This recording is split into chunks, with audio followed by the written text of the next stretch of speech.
وہی ہر کسی کی شہرگ اڑا دینے والا خطرناک انداز، تیور ایسے کہ جو مجھے دھوکہ دے گا اس کا کفارہ اسے اسی زندگی میں ادا کرنا ہی ہوگا۔ ویسی ہی چال جو شکاری کی نظر میں شکار کو دیکھ کر آتی ہے۔ وہ وقت کا ضیاع نہیں کرتا تھا، اس کا ہر پل قیمتی تھا۔ اسے جوں کا تو روتے دیکھ کر اس کی چوڑی شفاف پیشانی پر سلوٹیں نمایاں ہوئیں۔ گناہ کر گزرنا اور پھر انجام کے ڈر سے آنسو بہانا، کیا صرف یہی آتا ہے تمہیں؟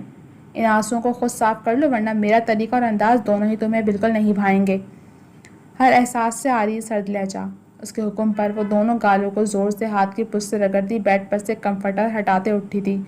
وہ اس کے بہت نزدیک تھی، یہاں تک کہ اس کی تیز دھڑکنوں کا ردھم بخوبی سن سکتا تھا، جن دھڑکنوں نے کمرے کے سکون کو تہہ و بالا کیا تھا۔ یہ ہے تمہاری سزا۔ وہ اس کے ایک ہاتھ میں ہتھ کڑی لگا کر بند کرتا دوسری کڑی اپنی کلائی میں باندھ گیا۔ وہ حیرت سے پھٹی آنکھوں سمیت اس کی کارروائی ملاحظہ کر رہی تھی۔ ہتھ کڑی لگاتے وہ پاس ہی بیڈ پر بیٹھ چکا تھا۔ جھٹکا لگنے سے وہ بھی اس کے ساتھ ڈھہ گئی تھی۔ اسے فراموش کیے وہ اپنے فون میں مگن ہو کر اپنے خاص بندوں کو ہدایت دینے لگا۔ جب کلائی پر نرم و نازک گرفت محسوس کرتے اپنے تیزی سے چلتے لب روکے، پھر سکیڑے اور نظریں ترچھی کرتے اسے دیکھا جو ہرنی جیسی نظروں سے اسے ہی دیکھ رہی تھی، مگر اس کی ہرنی جیسی معصومیت کے جھانسے میں آنا نہیں چاہتا تھا۔ تبھی چہرہ گھما کر اس نے ایک بے تاثر نظر اپنی مضبوط چوڑی کلائی پر ڈالی جسے نرم و نازک دودھیا ہاتھ نے اپنے گرفت میں لے رکھا تھا۔ سرخ پھڑپھڑاتے قدرتی لبوں کو سختی سے بھینچ کر وہ بڑی بڑی کتھئی آنکھیں جھپک جھپک کر اسے دیکھتی، اسے کہنے کے لیے لب کچلتے ہوئے بہت کچھ کہنا چاہتی تھی۔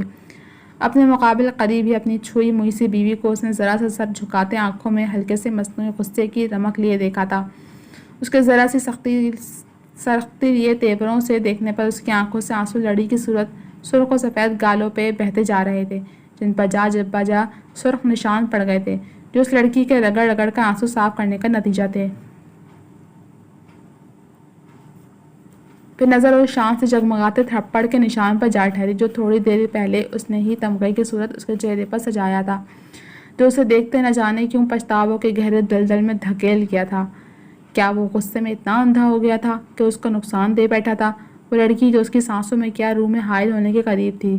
اچانک زندگی میں پہلی بار شدت سے خود کو سزا دینے کا جی چاہا، نفرت ہوئی تھی خود سے۔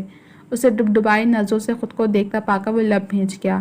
کس قدر نازک اور معصوم تھی وہ، لیکن ایک غلطی نے اس کو ڈیمن کی سزا کا مستحق بنا ڈالا تھا۔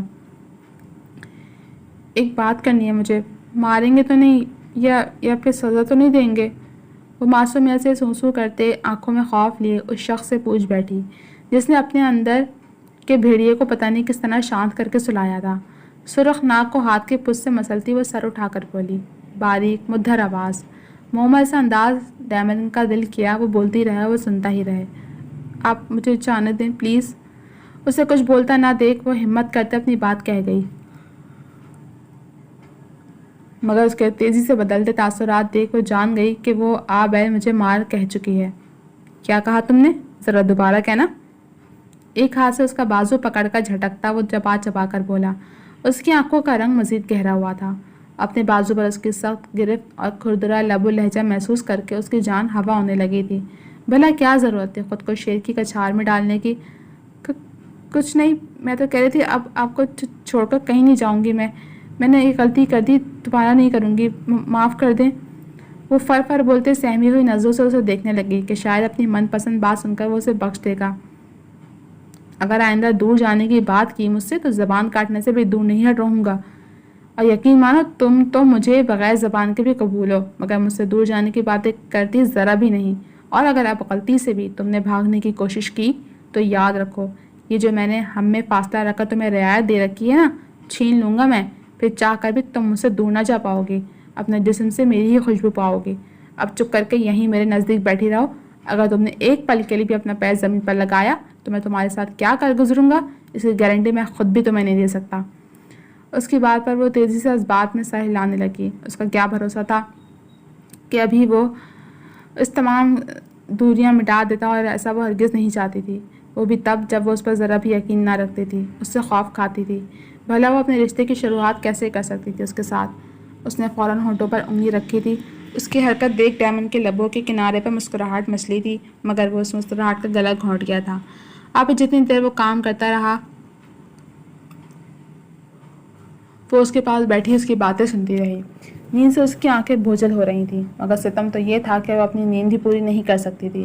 بھلا شکار کو شیر کے حصار میں نیند آئی ہے کبھی؟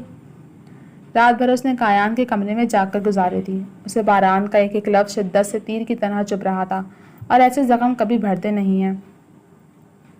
آخر اس نے اسے اس کی کمزوری کا طعنہ دے ہی دیا تھا نا۔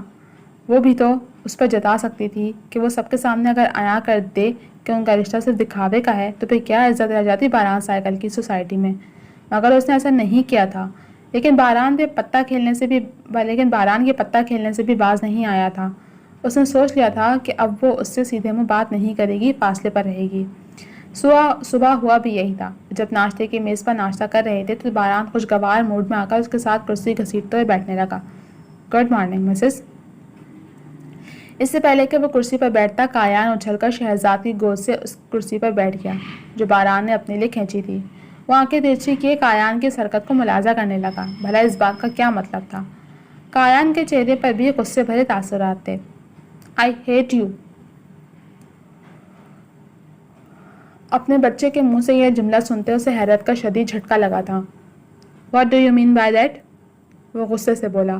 حیرت زدہ تو باران کی ماں بھی رہ گئی تھی کہ بھلا کایان اس سے اس طرح بات کیوں کر رہا تھا۔ شہزاد بھی اس کو دیکھ رہی تھی جیسے اس کی اس حرکت کا مطلب جاننا چاہ رہی ہو۔ وہ باپ بیٹا ایک دوسرے پر طنز کے تیر کستے تھے، مگر کبھی کایان نے اس سے یوں نفرت کا کھلا اظہار نہیں کیا تھا۔ ابھی کے ابھی ایکسپلینیشن دو، اس بدتمیزی کا مقصد کیا تھا آخر؟ کیا تمہیں بڑوں سے بات کرنے کی تمیز نہیں سکھائی گئی؟ وہ اس کا ہاتھ جھنجھوڑتے ہوئے بولا تو شہزاد نہ چاہتے ہوئے بھی ان کے درمیان ہائل ہوئی تھی، اور اس کا ہاتھ کایان کے ہاتھ سے ہٹایا تھا اور اسے ایک ہاتھ سے اپنے ساتھ لگایا تھا۔ بات آرام سے بھی کی جا سکتی ہے، یوں چلانے کی ضرورت نہیں ہے۔ وہ باران کی آنکھوں میں اپنی سلگتی ہوئی نظریں ڈال کر بولی، مام صرف میری ہیں، آپ کی نہیں۔ She needs only good boys, not bad boy like you۔ کچھ وقفے بعد کایان نے کس کر کرارا لفظوں کا تماچا اپنے باپ کے منہ پر مارا تھا کہ وہ بلبلا کر رہ گیا تھا۔ جی تو جناب، تک صرف اتنا ہی۔ کیسے لگ گیا آپ کو یہ ایپیسوڈ؟ کمنٹ سیکشن میں اپنی رائے کا ساتھ ضرور کیجیے گا۔ چلے ملیں گے اگلے ایپیسوڈ کے ساتھ، تب تک اجازت دیجیے۔ جانے سے پہلے چینل کو سبسکرائب کر دیجیے، ویڈیو کو لائک کر دیجیے اور بیل آئیکن کو بھی پریس کر دیجیے۔ اللہ حافظ۔